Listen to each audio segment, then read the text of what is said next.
Meet the editors. Party പ്രതിരോധത്തിലോ എന്നാണ് ചോദ്യം.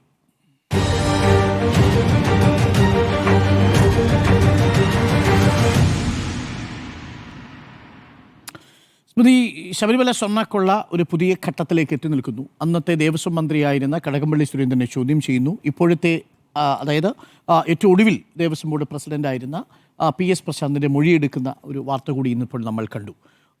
Party പ്രതിരോധത്തിലാണ്. Party പ്രതിരോധത്തിലാണ്. Sabarimala സ്വർണ്ണക്കൊള്ളയിൽ party പ്രതിരോധത്തിലാണ് എന്നുള്ളത് ഇന്നുണ്ടായ സാഹചര്യമല്ല. ഇന്നിപ്പോൾ കടകംപള്ളിയുടെ ചോദ്യം ചെയ്തു എന്നുള്ള വാർത്ത കൂടി വരുമ്പോൾ അത് കൂടുതൽ വ്യക്തമാകുന്നു എന്നുള്ളതാണ്. ഈ തെരഞ്ഞെടുപ്പ് അവലോകനത്തിന് ശേഷം പാർട്ടി സെക്രട്ടറി നടത്തിയ വാർത്താ സമ്മേളനത്തിലും തെരഞ്ഞെടുപ്പ് പരാജയവുമായി ബന്ധപ്പെട്ട ഒരു ഭരണവിരുദ്ധ വികാരമില്ല, ശബരിമല സ്വർണ്ണക്കൊള്ള ബാധിച്ചിട്ടില്ല എന്നാണ് പറഞ്ഞത്. പകരം ശബരിമല സ്വർണ്ണക്കൊള്ളയുമായി ബന്ധപ്പെട്ട് കോൺഗ്രസും BJPയും സംയുക്തമായി നടത്തിയ ആരോപണങ്ങൾ, പ്രചാരണങ്ങൾ, അതാണ് തെരഞ്ഞെടുപ്പിൽ ബാധിച്ചത് എന്നാണ് പാർട്ടി സെക്രട്ടറി പറഞ്ഞത്.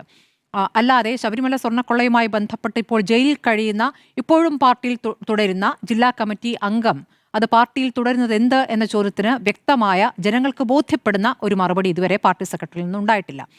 അതിന് അദ്ദേഹം പറയുന്നത് പാർട്ടിക്ക് ബോധ്യപ്പെടുന്ന തെളിവുകൾ മുന്നിൽ വന്നിട്ടില്ല എന്നുള്ളതാണ്. അപ്പോൾ പാർട്ടിക്ക് ബോധ്യപ്പെടുന്ന തെളിവുകൾ എപ്പോഴാണ് വരിക എന്നുള്ളതാണ് മനസ്സിലാക്കേണ്ടത്, അറിയേണ്ടത്. കാരണം ഇതിൽ സൂത്രധാരൻ പത്മകുമാറാണ് എന്നതടക്കമുള്ള വിവരങ്ങൾ വരുന്നു. പത്മകുമാർ നമുക്കറിയാം പരസ്യമായി പ്രതികരിക്കുന്ന ഒരു ഘട്ടമുണ്ടായിരുന്നു. പത്മകുമാറിന് സംശയത്തിന് നീളായ ഘട്ടത്തിൽ അപ്പോൾ മാധ്യമങ്ങൾ ചോദിക്കുമ്പോഴൊക്കെ അദ്ദേഹം പറഞ്ഞത് അദ്ദേഹത്തിന് പോറ്റിയെ അറിയില്ല എന്നാണ് പറഞ്ഞത്. പിന്നെ അദ്ദേഹം പറഞ്ഞിട്ടുള്ള കാര്യം ആ പാളി ചെമ്പാണ് എന്നുള്ളതാണ്. സ്വർണ്ണമാണോ എന്നാണ് അദ്ദേഹം ചോദിക്കുന്നത്. അപ്പോൾ ശബരിമലയുമായി ഏറ്റവും അടുത്ത ബന്ധമുള്ള കുടുംബത്തിൽ നിന്നാണ് താൻ എന്ന് അദ്ദേഹം പലപ്പോഴും അഭിമാനപൂർവ്വം പറഞ്ഞിട്ടുള്ള പത്മകുമാർ ആ സ്വർണ്ണപ്പാളിയുമായി ബന്ധപ്പെട്ട് അവിടെ നിന്ന് സ്വർണ്ണപ്പാളി നഷ്ടപ്പെട്ടത് അറിഞ്ഞിട്ടേ ഇല്ല എന്ന് പറയുന്നത് വിശ്വസിക്കാൻ, ഒരു സാധാരണ മനുഷ്യന് വിശ്വസിക്കാൻ ബുദ്ധിമുട്ടാണ്. കാരണം പുറത്തേക്ക് വരുന്ന തെളിവുകൾ അങ്ങനെയല്ല. ഇനി പോറ്റി എപ്പോൾ ശബരിമലയിൽ വന്നു എന്നുള്ള ചോദ്യം ചോദിക്കാവുന്നതാണ്. അത് ഏത് കാലത്ത് വന്നു എന്നുള്ള ചോദ്യം ചോദിക്കാവുന്നതാണ്. രാഷ്ട്രീയമായ ചോദ്യമൊക്കെ ചോദിക്കാം. പക്ഷേ അന്ന് അയാൾ അവിടെ ഇത്തരത്തിലുള്ള കാര്യങ്ങൾ ചെയ്തിട്ടില്ല എന്നുള്ളതാണ് നമ്മുടെ മുന്നിലുള്ള അപ്പോഴത്തെ തെളിവ്. ഇപ്പോൾ നമ്മൾ പരിശോധിക്കുന്നത് അവിടെ UB ഗ്രൂപ്പ് കൊണ്ടുവന്ന സ്വർണ്ണപ്പാളികൾ, അത് 30 കിലോ സ്വർണ്ണം ഉണ്ടായിരുന്നു. 98-ലാണ് ആ സ്വർണ്ണപ്പാളികൾ പലയിടത്തായി അത് സ്ഥാപിച്ചത്. അന്ന് തന്നെ അത് വലിയ വാർത്തയായിരുന്നു. അതിനുശേഷം അയാൾ വാർത്താസമ്മേളനം നടത്തിയിട്ടുണ്ടായിരുന്നു. ആ വാർത്താസമ്മേളനവും ഒക്കെ എല്ലാത്തിനും രേഖകളുണ്ട്. ഈ സ്വർണം പൂശാൻ വേണ്ടി തന്നെ ഹൈക്കോടതിയുടെ അനുമതി തേടിയിട്ടുണ്ട്. ഹൈക്കോടതി കൊടുത്ത അനുമതിയുടെ വിവരങ്ങളടക്കം ഈ പറയുന്ന ശബരിമല ിലുണ്ട് ആ രേഖകളടക്കം. അപ്പോൾ അതടക്കം കോടതിയുടെ മുന്നിലുള്ളതാണ്. അപ്പോൾ ഇത് നഷ്ടപ്പെട്ടു എന്നിടത്താണ് ഈ കാര്യങ്ങളൊക്കെ വരുന്നത്. അപ്പോൾ 2019-ലാണ് ആദ്യമായി പാളി അവിടെ നിന്ന് എടുത്തുകൊണ്ടുപോകുന്നത്. അപ്പോഴേക്കും ഇയാൾ അവിടെ ഒരു വലിയ ആളായി മാറിയിരിക്കുന്നു. അതിനു മുമ്പ് വരെ ശാന്തിക്കാരൻ്റെ സഹശാന്തിയായി അവിടെ നിൽക്കുകയും പിന്നീട് അയാളുടെ ഇടപാടുകൾ അത്ര ശരിയില്ല എന്ന് കണ്ട് പറഞ്ഞു വിടുകയും ചെയ്ത ആൾ വീണ്ടും അവിടെ തിരിച്ചെത്തുന്നത് ഉറപ്പായിട്ടും അത് തന്ത്രിയുടെ സ്വാധീനത്തിലാണെന്നുള്ള വിവരങ്ങളുണ്ട്. അതിനുശേഷം ആ സ്വാധീനം എവിടേക്കൊക്കെ പോയി എന്നുള്ളതാണ് പ്രശ്നം. നോക്കൂ, ആരാണ് ഇവിടെ ഭരിക്കുന്നത്? ആ പാർട്ടി ഭരിക്കുമ്പോൾ, അല്ലെങ്കിൽ ഒരു സർക്കാർ ഭരിക്കുമ്പോൾ, ആ സർക്കാരിന് ഇവിടുത്തെ ഏറ്റവും പ്രധാനപ്പെട്ട, രാജ്യാന്തര തലത്തിൽ തന്നെ ഏറ്റവും പ്രധാനപ്പെട്ട ശബരിമല ഒരു തീർത്ഥാടന കേന്ദ്രത്തിൽ നിന്നും വലിയ രീതിയിൽ സ്വർണ്ണപ്പാളികൾ നഷ്ടപ്പെടുമ്പോൾ അതിനാരെങ്കിലും ഒരു ഉത്തരവാദി വേണ്ടേ? ഞങ്ങൾക്ക് അല്ലെങ്കിൽ സർക്കാരിന് ജാഗ്രത കുറവ് പറ്റി, അല്ലെങ്കിൽ അതിന് ചുമതല ഏൽപ്പിച്ചവർക്ക് ജാഗ്രത കുറവ് പറ്റി എന്നൊരു പ്രതികരണം ഏതെങ്കിലും ഘട്ടത്തിൽ പാർട്ടിയിൽ നിന്ന് പുറത്തു വന്നിട്ടുണ്ടോ? ഇതുവരെ വന്നിട്ടില്ല എന്നുള്ള പാർട്ടിക്കകത്തുള്ള വിമർശനങ്ങൾ ഉണ്ടായിട്ടുണ്ട്. പാർട്ടിക്കകത്ത് ഇത് ബാധിച്ചു എന്ന് പറഞ്ഞിട്ടുണ്ട്. പാർട്ടിക്കകത്ത് ഇത് വലിയ രീതിയിൽ ബാധിച്ചു എന്നുള്ള കാര്യം പറഞ്ഞിട്ടുണ്ട് എന്നുള്ളത് സത്യമാണ്. പക്ഷേ പുറത്തേക്ക് അത് പറഞ്ഞിട്ടില്ല. അപ്പോൾ പുറത്തേക്ക് ഇത് പറയാത്തിടത്തോളം കാലം പുറത്തേക്ക് പറയുന്നതാണ് പാർട്ടി നിലപാട്. പുറത്തേക്ക് എല്ലാ തരത്തിലും അതിനെ തള്ളുന്ന, അല്ലെങ്കിൽ അതിനെ മാറ്റിമറിച്ചുകൊണ്ട്, അല്ലെങ്കിൽ അതിനെ മറച്ചുകൊണ്ട് ഒരു തരത്തിലും താരതമ്യമില്ലാത്ത സോണിയാഗാന്ധിയെ കണ്ടത് ആരുടെയൊക്കെ കൂടി പോറ്റി പോയി എന്നുള്ള ചോദ്യമാണ് ഉയരുന്നത്. പക്ഷേ നമ്മളിപ്പോൾ കടകംപള്ളിയുമായി പോറ്റിയുടെ ചിത്രം കാണുന്നു എന്ന് പറയുന്നത് മന്ത്രിയായിരിക്കെ, അതായത് ചുമതലയുള്ള ഘട്ടത്തിൽ ഈ പറയുന്ന പോറ്റിയുമായി എന്ത് ബന്ധം എന്നുള്ളതാണ്. അദ്ദേഹം ഇന്ന് മൊഴി നൽകിയതായി നമ്മൾക്ക് അറിയാൻ കഴിഞ്ഞിരിക്കുന്നത് ശബരിമലയിലെ ഒരു ഭക്തൻ എന്ന നിലയ്ക്കും സംഭാവന നൽകിയ ഒരു വ്യക്തി എന്ന നിലയ്ക്കുമുള്ള പരിചയം എന്നുള്ളതാണ്. അങ്ങനെ ഒരു പരിചയമാണോ നമ്മൾ കാണുന്ന ചിത്രങ്ങളിൽ മനസ്സിലാക്കാനാകുന്നത്? അങ്ങനെയല്ലല്ലോ. അല്ലാതെ തന്നെ അദ്ദേഹം പോറ്റിയും കൂടി ഇരുന്നുള്ള കൂടിയാലോചനയുടെ ഒരു ചിത്രം ആ ഘട്ടത്തിൽ തന്നെ വന്നാണ്. പിന്നീട് ഒരു വീടിന് താക്കോൽ കൈമാറുന്ന ചിത്രം പുറത്തു വന്നാണ്. അതിൽ ഇപ്പോൾ ഈ പറയുന്ന കടകംപള്ളിക്ക് റോളില്ല, അതിൽ പത്മകുമാറിന് റോള് എന്ന് വേണമെങ്കിൽ പറയാം. പക്ഷേ അവിടെ കാണുന്നു. അതിനുശേഷം ഇപ്പോൾ ഷിബു ബേബി ജോൺ പുറത്തുവിട്ട ഒരു ചിത്രമുണ്ട്. അത് ബാംഗ്ലൂർ വിമാനത്താവളത്തിന് പുറത്ത് ഉള്ള കൂടിയാലോചനകളാണ്. ആ കൂടിയാലോചനയിൽ മന്ത്രിയായിരിക്കുന്ന കടകംപള്ളിയാണ്. അപ്പുറത്തൊരു പോലീസ് ഉദ്യോഗസ്ഥനുമുണ്ട്, പോറ്റിയുമുണ്ട്. ആ കൂടിയാലോചന എന്തായിരുന്നു? അപ്പോൾ ഇങ്ങനെ എവിടെയോ കേട്ട് പരിചയം, അങ്ങനെ ഒരു ഭക്തനെന്ന് അറിയുന്ന ഒരാൾ കണ്ടുപരിചയമുള്ള ഒരാൾ എന്ന രൂപത്തിൽ അതിനെ നമുക്ക് മനസ്സിലാക്കാൻ ബുദ്ധിമുട്ടാണ്. ഇതിലും ഒരു പ്രധാനപ്പെട്ട ഒരു കാര്യമുണ്ട്. ഇപ്പോൾ ഈ സ്വർണ്ണപ്പാളി അവിടുന്ന് അഴിച്ചു മാറ്റുന്നതിൽ അതിൻ്റെ ആവശ്യം ഉന്നയിച്ചുകൊണ്ട് മന്ത്രിക്ക് തന്നെ പോറ്റി ഒരു കത്ത് അയച്ചിരുന്നു എന്നുള്ളൊരു വാർത്ത ഇങ്ങനെ കറങ്ങി നടക്കുന്നുണ്ട്. തെളിവൊന്നുമില്ല, ഒരു കത്ത് അയച്ചിരുന്നു എന്നൊരു വാർത്ത ഇങ്ങനെ തലസ്ഥാനത്ത് കറങ്ങി നടക്കുന്നുണ്ടായിരുന്നു. അതിൽ കൃത്യമായി മറുപടി നൽകാനാവുക ജയശ്രീക്കാണ്. ജയശ്രീ ആ മൊഴി കൊടുത്തിട്ടുണ്ടോ നമുക്കറിയില്ല. ഇപ്പോൾ ഈ SIT 3.5 മണിക്കൂറാണ് ചോദ്യം ചെയ്യുന്നതാണ്. 3.5 മണിക്കൂർ അദ്ദേഹത്തിൽ നിന്ന് മൊഴിയെടുത്തു. ചോദ്യം ചെയ്യലെന്ന് പറയാനായിട്ടില്ല. ഉറപ്പായിട്ടും ആദ്യത്തെ ദിവസത്തെ ചോദ്യം ചെയ്യലെന്ന് പറയാൻ പറ്റില്ല, മൊഴിയെടുക്കലാണ്. ആ മൊഴിയെടുക്കൽ 3.5 മണിക്കൂർ നീണ്ടിരിക്കുന്നു. ആ 3.5 മണിക്കൂർ നീണ്ട ശേഷം അദ്ദേഹം ഇന്നിപ്പോൾ മാധ്യമങ്ങളോട് പ്രതികരിക്കുമ്പോൾ പത്മകുമാറിന്റെ മൊഴിയുടെ അടിസ്ഥാനത്തിലാണ് ഈ പറയുന്ന കടകംപള്ളിയിലേക്ക് SIT എത്തുന്നത്. പത്മകുമാർ മൊഴി നൽകിയത് എനിക്കല്ല അറിയുന്നത്, ഈ പറയുന്ന മന്ത്രിക്കാണ് അറിയുന്നത്. മന്ത്രി അറിഞ്ഞിട്ടാണ് ഞാൻ ഇയാളെ അറിയുന്നതാണ്, പോറ്റി അറിയുന്നതാണ് അദ്ദേഹം പറഞ്ഞത്. അപ്പോൾ അതിലൊരു ക്ലാരിറ്റി വരുത്തിയായിരിക്കും SIT ചെയ്തിട്ടുണ്ട്. ഇനി ഈ പറയുന്ന കത്ത് സത്യമാണെങ്കിൽ അതിലേക്ക് കൂടി പോയിട്ടുണ്ടാകണം. അപ്പോൾ എന്തൊക്കെയുണ്ട്? കാരണം ഇതൊരു ഒരു ഘട്ടത്തിൽ ഒരു തവണ മാത്രം നടന്ന കൊള്ളയല്ല, അതൊരു തുടർച്ചയാണ്. ആ തുടർച്ചയുടെ ഭാഗമായിട്ടാണ് അയാൾ വീണ്ടും വീണ്ടും അവിടേക്ക് വരുന്നത്. ഒരു തവണ വിജയിച്ചു, രണ്ടാമത്തെ തവണ വിജയിച്ചു. അപ്പോൾ വീണ്ടും അത് വിജയിപ്പിക്കാൻ വേണ്ടി വീണ്ടും പാളി മാറ്റാൻ വന്നുകൊണ്ടിരിക്കുകയാണ്. അങ്ങനെയാണ് 2024 വരാൻ ശ്രമിച്ചത്. 2024 അത് നടന്നില്ല. 2025 അത് അയാൾ ചെയ്തു. അപ്പോൾ അത് ചെയ്യുമ്പോൾ ആ സമയത്തെ ദേവസ്വം ബോർഡ് പ്രസിഡന്റ് സ്വാഭാവികമായും ചോദ്യം ചെയ്യും. ആ ചോദ്യം ചെയ്യൽ വേണമെന്നുള്ള കോടതി തന്നെ ആവശ്യപ്പെട്ടില്ല. എന്താണ് എത്താത്തതെന്ന് ചോദിച്ചിട്ടുണ്ടായിരുന്നു. അപ്പോൾ ആ ചോദ്യം ചെയ്യൽ അവിടെ നടന്നിരിക്കുന്നു. അദ്ദേഹത്തിന് പറയാനുള്ള കാര്യങ്ങൾ പറഞ്ഞിട്ടുണ്ടെന്ന് പറയുന്നു. ഇനി എൻ്റെ അടുത്തേക്ക് വരില്ല എന്ന ആത്മവിശ്വാസം കൂടി പ്രശാന്ത് പ്രകടിപ്പിക്കുന്നുണ്ട്. പക്ഷേ ആ ആത്മവിശ്വാസം കടകംപള്ളിയിൽ കണ്ടില്ല. കടകംപള്ളിയുടെ പ്രതികരണത്തെ പത്മകുമാറിന്റെ മൊഴിയെക്കുറിച്ച് ചോദിക്കുമ്പോഴേക്കും അദ്ദേഹം വാഹനത്തിലേക്ക് കയറി പോവുകയായിരുന്നു. ഇത് പാർട്ടി പ്രതിരോധത്തിലാണ് എന്ന് വെച്ചാൽ പാർട്ടി തദ്ദേശ തെരഞ്ഞെടുപ്പുമായി ബന്ധപ്പെട്ട പരാജയം സംഭവിച്ച ശേഷം അദ്ദേഹം നടത്തിയ പ്രതികരണങ്ങൾ, പാർട്ടി സെക്രട്ടറി നടത്തിയ പ്രതികരണങ്ങൾ തന്നെ അത് വ്യക്തമാണ്. അതിനുശേഷം ഒരു നെറേറ്റീവ് ഉണ്ടാക്കിയാണ്. സോണിയാഗാന്ധിയുടെ കയ്യിലെ ചരട് എന്ന നെറേറ്റീവിലേക്ക് കൊണ്ടുപോയി ഇന്ന് പോലും ആ വാദത്തിൽ ഊന്നാൻ ശ്രമിച്ചുകൊണ്ടിരിക്കുന്നത്. നമുക്ക് നമ്മുടെ മുന്നിൽ അറസ്റ്റിലായവരുടെ പാർട്ടി ബന്ധങ്ങൾ ഒരു പ്രധാനപ്പെട്ട ഘടകമാണ്. N. വാസു പാർട്ടിയുടെ ദേവസ്വം ബോർഡിന്റെ കമ്മീഷണറായിരുന്നു. ഇതുവരെ ഇല്ലാത്ത രീതിയിൽ ദേവസ്വം ബോർഡ് ഒരു മുൻ കമ്മീഷണറെ ബോർഡിന്റെ പ്രസിഡന്റ് ആക്കുന്ന നടപടിയിലേക്ക് കടന്നത് പിണറായി വിജയനുമുള്ള അടുത്ത ബന്ധത്തിന്റെ അടിസ്ഥാനത്തിലാണ്. N. വാസുവിന്റെ പാർട്ടി ബന്ധം അവിടെ നിൽക്കുന്നു. ഇപ്പോഴും പത്തനംതിട്ട ജില്ലാ കമ്മിറ്റി അംഗമായി പത്മകുമാർ തുടരുന്നു. വേറെയുമുണ്ട്. കഴിഞ്ഞ ദിവസം അറസ്റ്റിലായ N. വിജയകുമാർ സെക്രട്ടറിയിലെ CPM സംഘടനയായ സെക്രട്ടേറിയറ്റ് എംപ്ലോയീസ് അസോസിയേഷന്റെ പ്രസിഡന്റ് ആയിരുന്നു. അദ്ദേഹം അഡീഷണൽ സെക്രട്ടറിയായി ജോലി ചെയ്തയാളാണ്. അദ്ദേഹത്തെ കടകംപള്ളിയുമായി അടുത്ത ബന്ധമുള്ള ഉദ്യോഗസ്ഥനായതുകൊണ്ടാണ് അദ്ദേഹത്തിന്റെ കാലത്ത് ദേവസ്വം ബോർഡ് അംഗമാക്കിയത്. അപ്പോൾ കടകംപള്ളിയുമായിട്ടുള്ള ബന്ധം, പത്മകുമാറുമായിട്ടുള്ള ബന്ധം ഒക്കെയുള്ള ആളുകൾ തന്നെയാണ് ആ ഘട്ടത്തിൽ ഉണ്ടായിട്ടുള്ളത്. അപ്പോൾ ഈ ബന്ധം ഒരു വിഭാഗത്തിന് മാത്രമേ, അതായത് അറസ്റ്റിലായി കിടക്കുന്ന ആളുകൾക്കൊക്കെ ഇവരുമായിട്ട് ബന്ധമുണ്ട്. അപ്പോൾ ഇപ്പോൾ പുറത്തു നിൽക്കുന്ന ആളിതൊന്നും അറിഞ്ഞിട്ടില്ല എന്ന് പറയുമ്പോൾ അതിലൊരു ഉത്തരവാദിത്വം ഏറ്റെടുക്കാത്തൊരു കാര്യം കൂടിയുണ്ട്. കാരണം ഒരു സർക്കാരിന്റെ ബാധ്യതയുണ്ട്, ദേവസ്വം ബോർഡിന്റെ ബാധ്യതയുണ്ട്. ഇപ്പം ഇതൊന്നും ഞങ്ങൾ അറിഞ്ഞില്ല എന്ന് പറയുമ്പോൾ പിന്നെ ആരാണ് അറിയുന്നതെന്നേ? ആർക്കാണ് അതിൻ്റെ ഉത്തരവാദിത്വം എന്നൊരു ചോദ്യം ജനം ചോദിക്കില്ലേ? അപ്പോൾ ഈ കാര്യങ്ങൾ ഇനിയും വിശദീകരിക്കേണ്ടി വരുമെന്നുള്ളതാണ്. ഇനിയിപ്പോൾ ഈ പറഞ്ഞ കടകംപള്ളിയുമായി ബന്ധപ്പെട്ട അടുത്ത നിയമസഭാ തെരഞ്ഞെടുപ്പിലും അദ്ദേഹം മത്സരിക്കാൻ റെഡിയായി നിൽക്കുകയായിരുന്നു എന്നാണ് വാർത്തകൾ കേട്ടിരുന്നത്. അപ്പോൾ ഇനിയുള്ള അതിനുള്ള സാധ്യത എത്രത്തോളം എന്നൊരു ചോദ്യമുണ്ട്. ഇനി പാർട്ടി സെക്രട്ടറി കടകംപള്ളിയുടെ മൊഴിയെടുത്തതുമായി ബന്ധപ്പെട്ട് എന്തു പറയുന്നു എന്നതും ഒരു രാഷ്ട്രീയ കൗതുകമാണ്. പക്ഷേ SIT ഈ പറയുന്ന അദ്ദേഹത്തിലേക്ക് എത്താൻ വൈകിട്ടുണ്ട്. അത് ഒരു വിഷയം തന്നെയാണ്. കാരണം തദ്ദേശ തെരഞ്ഞെടുപ്പിന് മുമ്പ് തന്നെ പത്മകുമാറിന് വളരെ മുമ്പ് തന്നെ കടകംപള്ളിയുമായി ബന്ധപ്പെട്ട മൊഴി നൽകി എന്നുള്ള വിവരങ്ങൾ പുറത്തു വന്നാണ്. എന്തുകൊണ്ട് അദ്ദേഹത്തിലേക്ക് പോകാൻ ഇത്രയും വൈകി എന്നുള്ളതാണ്. SITയെ സംബന്ധിച്ച് വളരെ കുറച്ച് സമയമേ ഉള്ളൂ. 60 ദിവസത്തിനുള്ളിൽ തന്നെ ചാർജ് ഷീറ്റ് നൽകണം. അപ്പോൾ ഇനി 2 ആഴ്ചയുടെ സമയത്തിനകം അത് നൽകേണ്ടി വരും. ആ ചാർജ് ഷീറ്റ് പൂർണ്ണമാകണമെങ്കിൽ തൊണ്ടി എവിടെ എന്നൊരു പ്രധാനപ്പെട്ട വിഷയം നിൽക്കുന്നു. ആ സ്വർണം എവിടേക്ക് പോയി എന്നതിൽ പുറത്തേക്ക് പോയി എന്നൊക്കെയാണ് കേൾക്കുന്നത്. അതിലൊരു വ്യക്തത SITക്ക് കിട്ടിയിട്ടില്ലെങ്കിൽ അപ്പോൾ കുറ്റപത്രത്തിന് എതിരെ കോടതിയിൽ പോകാനുള്ള നീക്കമായിരിക്കാം ഒരു പക്ഷേ CPM നടത്തുക എന്നൊരു സാഹചര്യം കൂടി അവിടെ നിൽക്കുന്നു. അപ്പോൾ അതിനുവേണ്ടി വെയിറ്റ് ചെയ്യുകയാണോ? പക്ഷേ സാധാരണ ജനങ്ങൾക്ക് ബോധ്യമായ ചില കാര്യങ്ങളുണ്ട്. അത് കോടതി വിധിക്കും കോടതി എടുക്കുന്ന നിലപാടുകൾക്കും ഒക്കെ അപ്പുറമാണ് എന്നുള്ളതാണ് ഏറ്റവും പ്രധാനപ്പെട്ട വസ്തുത. അപ്പോൾ അങ്ങനെ നോക്കുമ്പോൾ പാർട്ടി പ്രതിരോധത്തിലാണ്. ഇത് ഇവിടെ നിൽക്കില്ല, അത് തുടരും. പാർട്ടി പ്രതിരോധത്തിലോ എന്നാണ് ചോദ്യം. ജിമ്മി, പാർട്ടി പ്രതിരോധത്തിലല്ല, പാർട്ടി മുഖം രക്ഷിച്ച ദിവസമാണ് ഇന്ന് എന്നുള്ളതാണ് എൻ്റെ ടേക്ക്. കാരണം ഈ വിഷയത്തിൽ പത്മകുമാർ ജയിലിലായിട്ട് 40 ദിവസമായി. ഈ കേസ് തുടങ്ങിയിട്ട് 3 മാസം കഴിയുന്നു. അന്ന് മുതൽ പോറ്റി എന്ന് പറയുന്ന ഈ കഥയിലെ പ്രധാന കഥാപാത്രവുമായി ബന്ധം കടകംപള്ളിക്കുണ്ട് എന്ന മറ്റുള്ള ആരോപണം ഉയരുകയും ചിത്രങ്ങൾ വരികയും വലിയ രാഷ്ട്രീയ കോലാഹലമൊക്കെ ഉണ്ടാക്കുകയും ചെയ്യും. അപ്പോൾ സ്വാഭാവികമായും ഈ കേസ് അന്വേഷിക്കുമ്പോൾ കടകംപള്ളിയോട് കാര്യങ്ങൾ ചോദിക്കുക. ഇന്നത്തെ ചോദ്യം ചെയ്യലാണെന്ന് വിളിക്കരുത്, മൊഴിയെടുക്കൽ എന്ന് പറഞ്ഞാൽ മതി. മൊഴിയെടുക്കുക എന്നുള്ളതൊരു സ്വാഭാവിക യുക്തിയല്ലേ? ഇത്രയും കാര്യങ്ങളുണ്ട്. ഈ പോറ്റിയുമായി ഒരു തവണയല്ല 3 തവണ നേരത്തെ ഇവിടെ പറഞ്ഞതുപോലെ ഒരു എയർപോർട്ടിന് പുറത്ത് വെച്ച് നിൽക്കുന്ന ഫോട്ടോ, അല്ലാതെ ഫോട്ടോ, ചർച്ച ചെയ്യുന്ന ഫോട്ടോ, എന്തൊക്കെയോ ഫോട്ടോകളുണ്ട്.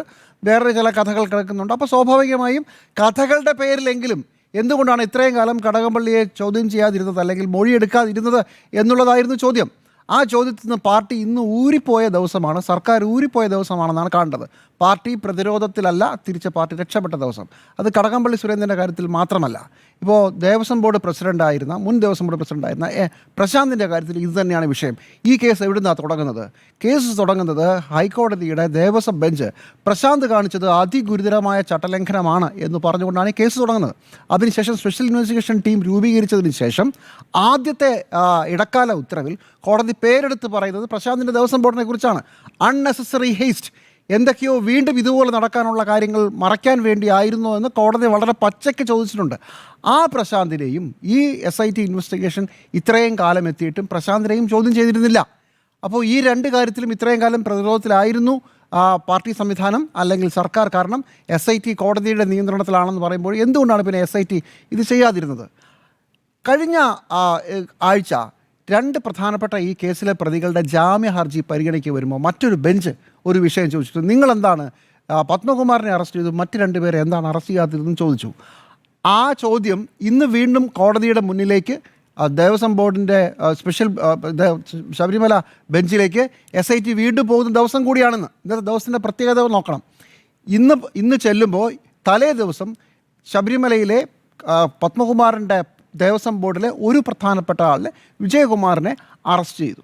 അറസ്റ്റ് ചെയ്യലല്ല കേട്ടോ, വന്ന് കീഴടങ്ങുകയായിരുന്നു. അദ്ദേഹം കഴിഞ്ഞ കുറച്ച് ദിവസമായി പോലീസിന് കിട്ടാത്ത രീതിയിൽ ഒളിവിലായിരുന്നു എന്ന മറ്റേ കഥകളുണ്ട്. എന്തായാലും ഇന്ന് പാർട്ടിയെ പ്രതിരോധത്തിലാക്കാനാകില്ല എന്ന് പറഞ്ഞുകൊണ്ട് അദ്ദേഹം വന്ന് സ്വമേധയാ കീഴടങ്ങുകയായിരുന്നു. അങ്ങനെ 3 കാര്യങ്ങളിലും ഇന്ന് SIT ദേവസ്വം ബെഞ്ചിന് മുമ്പിൽ ചെല്ലുമ്പോൾ അവർക്ക് പറഞ്ഞു നിൽക്കാനുള്ള കാരണങ്ങളാണ്. എന്തുകൊണ്ടാണ് ഇത്രയും കാലമായിട്ടും ദേവസ്വം ബോർഡുമായി ബന്ധപ്പെട്ട് ബാക്കിയുള്ള പ്രതികളെ അറസ്റ്റ് ചെയ്തിരുന്നത്? ഒരാളെ അറസ്റ്റ് ചെയ്തു സാർ.